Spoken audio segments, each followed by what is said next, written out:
What's going on, everybody, and welcome back to From the Bench. I'm your host, Will Meadows, and welcome to our Friday edition of the show where we have a ton to talk about. We're back on our football and our basketball time.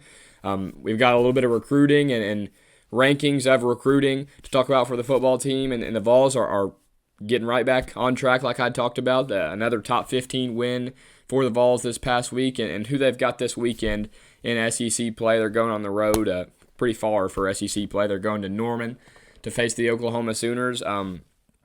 Also, before we start the show, I want to give a big shout out to the Lady Vols for their big win last night, 80-76 against the fifth-ranked UConn Huskies. We all know the history of that rivalry. The two historic coaches, with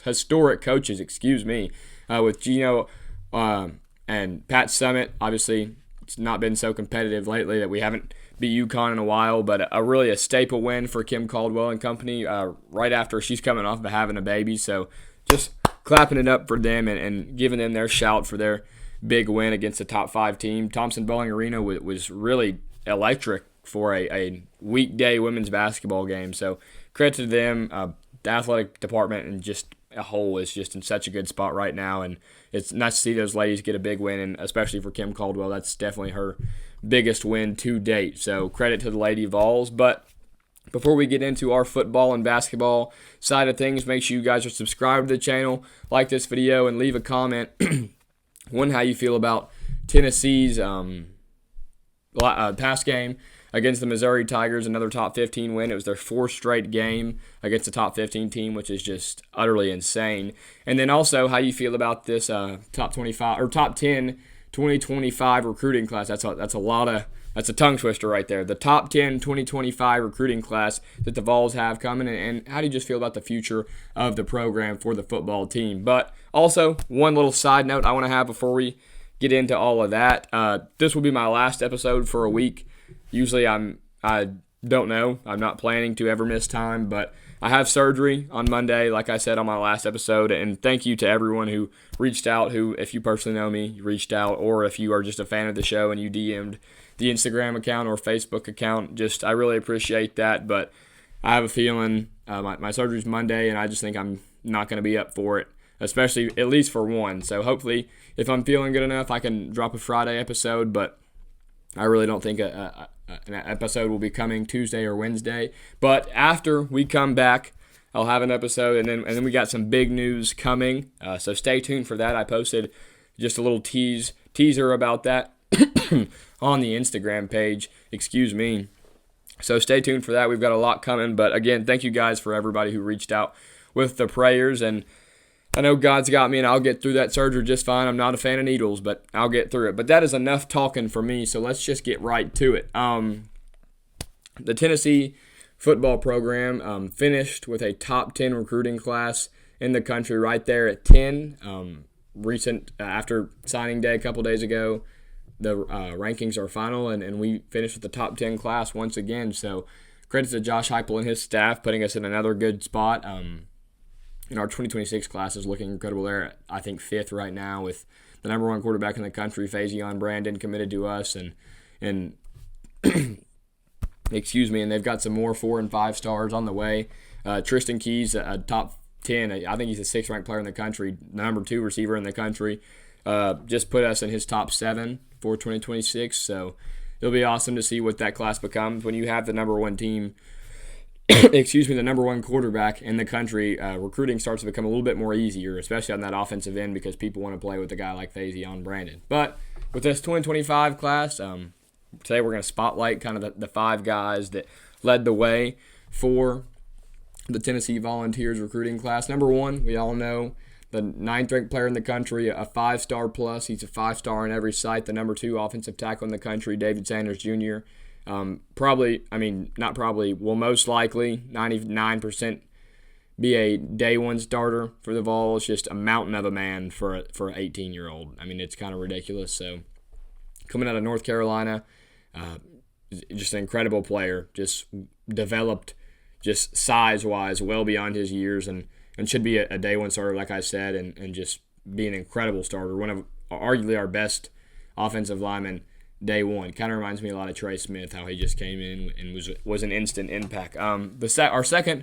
ranked guy is also from North Carolina. The 5-star Isaiah Campbell is the number 3 defensive lineman in the country. Another big guy.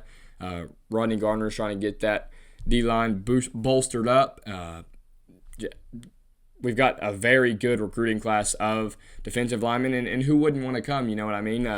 Obviously, the defensive line was very successful and efficient this year, so it's nice to add a guy like Isaiah Campbell, who's a 5-star, to that class. We also have Marion Dye, who is the 65th ranked player in the country. He is our 4th highest recruit, but he's an edge rusher, so I just wanted to kind of put him in there with Isaiah Campbell, both on that D-line.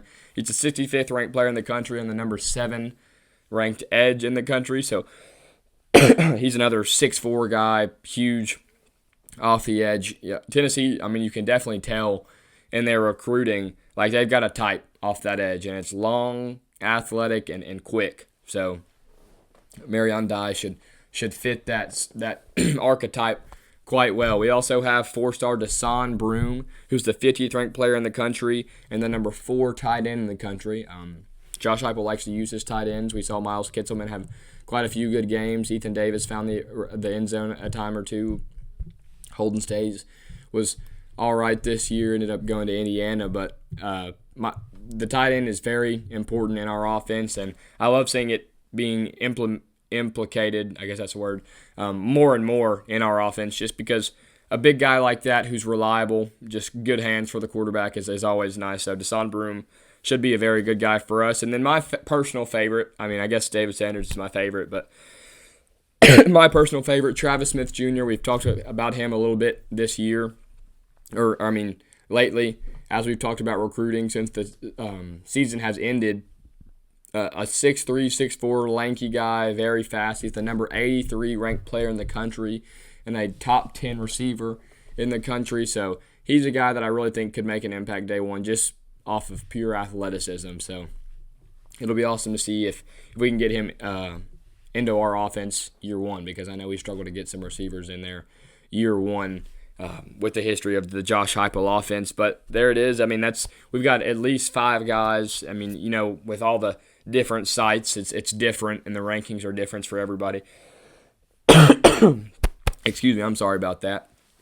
But the rankings are different on every site, but we have for sure 5 guys that are top 100 on just about every site, so that's awesome for us to see. Josh Heupel keeps going at it on the recruiting trail, and it's kind of awesome, in my opinion, to see, like I just said, with the edge rushers, like as Josh Heupel continues to get more and more classes underneath him, it's kind of cool to see the type of receivers and type of edge rushers and type of linebackers and running backs, quarterbacks. Quarterbacks especially, they like the big, long guys. George McIntyre's tall, Nico's tall, Faison's not a small guy by any means. So it's just kind of cool to see the archetypes that they like and the guys that they want to recruit, regardless of ranking. It's like, he's gone now, so I guess it doesn't really matter. But Nathan Laycock a couple years ago, he was 6'4", 6'5", ran a 4.4, and we were recruiting him hard. And he was a 3-star in the hundreds, through 200s and 300s when he signed, and it ended up being the 50th ranked player in the country on the last signing day. So again, like I just was saying, it's kind of cool seeing Josh Heupel and the archetypes of players that they like to recruit. But I think like I was saying, for you guys to comment, but just answered my own question. I really like where the football team is going. Obviously, there are some question marks after the season ending.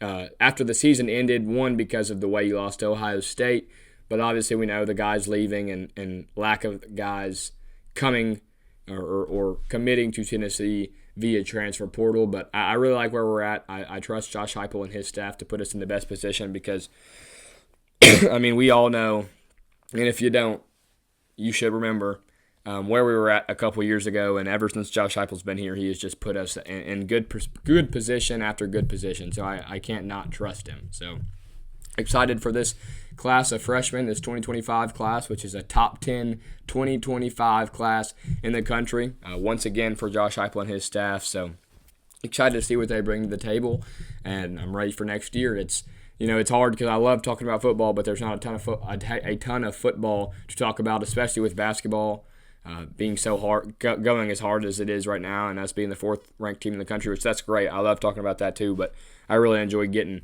into football. And then also, I mean, the reigning national championships, baseball starts in a week and a half, 2 weeks. So it'll be interesting to see. Like I just said with the Lady Vols, I mean, the Vols athletic department is up there with the best of them right now. It's kind of ridiculous just how consistent and how good every team in our athletic department is. Just, I mean, you can go to swimming, you can go to basketball, you can go to golf. I mean, anywhere. Excuse me, I'm sorry about that. Anywhere, I mean, the Vols are doing good right now. All right, we are back. Sorry about that. Had to go grab me a water. I could not shake that cough, and that way I can get a drink before I have to cough. So sorry about that. I just could not shake that cough, and I didn't want to sit here and have 30 seconds. Right where you're going to see that cut, about 30 seconds after that, I just could not stop coughing. So I didn't feel like having 45 seconds of me coughing in there for you guys to sit there and have to listen to. So sorry about that. I usually like to do it all in one cut. Feels like it's a little smoother, but it ended at a great time because now we can go right into smoothly our basketball section of the show. Like I said, the Vols are coming off of another top 15 win against the Missouri Tigers, and it was really one of the better games that we have played all year. In my opinion, especially after watching that game, the Missouri Tigers are a top 12 team in the country. Those guys are legit, and I could really see them making a run in March. But Tennessee wins 85-81, led by Zakai Ziegler. Well, really led by Igor Milicic, but we're going to get into his really historical game. I'm sure you guys have seen on social media, and if you really watched, just an incredible game. But Zakai had 21 points, 3 rebounds, 8 assists, and was 100% from the three-point line. So good to see him shooting it well and coming back after missing that Florida game. Just nice to have him back. I mean, that guy is just incredible. Felix Acapara had 12.6 rebounds and had 3 blocks. Felix Acapara, I say it time and time again when I talk about this team, has just gotten so much better. He missed a few bunnies. That game was like 4 of 10. But, I mean, his presence defensively has improved, and his ability to finish at there and be some sort of offensive threat, especially in that pick-and-roll game, and some curl actions and being a lob threat for the Vols this year. And then Chaz and Gainey both added 10 points, so really an all-around team win. Cade Phillips played some good minutes. You know, if you know me and you know the show, I'm a big Cade Phillips guy. But then Igor Milicic, man, you know, we got our old clap-it-ups on this show. Igor Milicic gets a huge, I think that's the longest clap-it-up we've ever given on from the bench. Igor Milicic gets a huge clap-it-up. He led the way with 21 points, 10 rebounds, 5 assists, 2 steals, and 4 blocks while shooting 80% from the field, 75% from the free throw line, and 67% from the three-point line. I mean, let's just clap it up again right here. Because Igor Milicic was really, I mean, that's a historical game. That's the best all around. I don't know what the stat was. I think he's the first guy to have 20, 10, 5, 2, and 3, and shoot above 70 or above 60% in all categories and like ever. You know, it's one of those ESPN stats. But all around, I mean, just what a game by the boy. After missing, again, because of sickness against Florida, didn't know until about an hour before tip-off, and he came back and let us know that he was ready to be back. So, love to see him. And that's the thing, like, with this team, if you can get a solid, you don't even need that because obviously that's incredible, but if you can get a solid 12 and 8 out of Igor every night, this team, that's where this team takes the next step and really turns into a national championship contender, in my opinion, because you know you got Zakai, you got Chaz, you got Gainey. I mean, you've got guys that can score, but if you can get a consistent 12 and 8 out of Igor Milicic every game, that's where this team can really take the next step. So, in order to take that next step, the boys have to travel to Norman, Oklahoma this weekend. It's at 12 noon Eastern. It's on ESPN. It's another game. Oklahoma's led by 2 really good scorers. Oklahoma hasn't been the best this year in SEC play. Started off the year before SEC play ranked top 15 in the country. kind of fell off a little bit, struggled a little bit in SEC play, and then just absolutely mauled Vanderbilt this past weekend. We talked about it on the last episode, 97-67. So and Vanderbilt was ranked 24th in the country after their wins against us in Kentucky. So just huge shout out to them for getting a win like that. But they're led by their two scorers, Jalen Moore and freshman Jeremiah Fears. Both averaged about 17 and 15 points per game respectively. Excuse me. Jeremiah Fears should be a senior in high school. He should have been a 2025 guy, reclassed up. Just an incredible player. I mean, he is quite the scorer, and he can score it in bunches. Jalen Moore is the same way, a wing for them, and he really just gets to his spots well, finishes at the rim well, can shoot it. I mean, he can really do it all. So Oklahoma, they remind me a lot of Texas. How I said, if you stop their scorers, you can stop them or just limit their scorers or really limit the people around them, and maybe they can get theirs and you just don't let anybody else score. Should be a game that the Vols should win, especially, I feel, a week ago, and this is just how recency bias and social media has affected sports and everything else like that. Like, a week ago, we were like, oh my gosh, like, no, this Tennessee team's not it. We can't shoot, this, that, the other. It's another failed season. This team's not making it past round of 32, blah, blah, blah, blah, blah. And now we're like, oh, the Vols are hot again, 4th in the country, blah, blah, blah. It's just funny how that works. But they're hot right now. Not hot, but they're getting back on track, like I said, coming off of a 5th-ranked win and a 15th-ranked win. Going on the road's never easy, but they're going to have to do it a lot this month. We only have one more home game the entire month of February, and it's against Vanderbilt. So a game that we should win, and it's a game where if you hit shots and you play defense and play your brand of basketball, you should win. So they're just going to have to go on the road and play defense. I mean, defense travels. You got to hit some shots. I hope we didn't use all our makes against Missouri because we shot the ball the best we have all year. But we'll see. It's a game we should win. And the Vols have got to stay on track because it seems like ranked teams are falling every night. Maryland lost last night to a Ohio State team.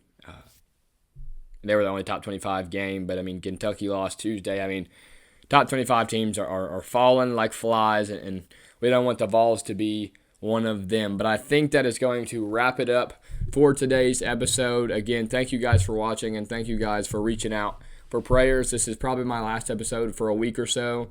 I'm hoping that I'll be able to get one out, maybe one next week, but I know we'll miss the first one. So hope to be back again. Thank you guys for everything, and most importantly, thank you guys for watching, and go Vols.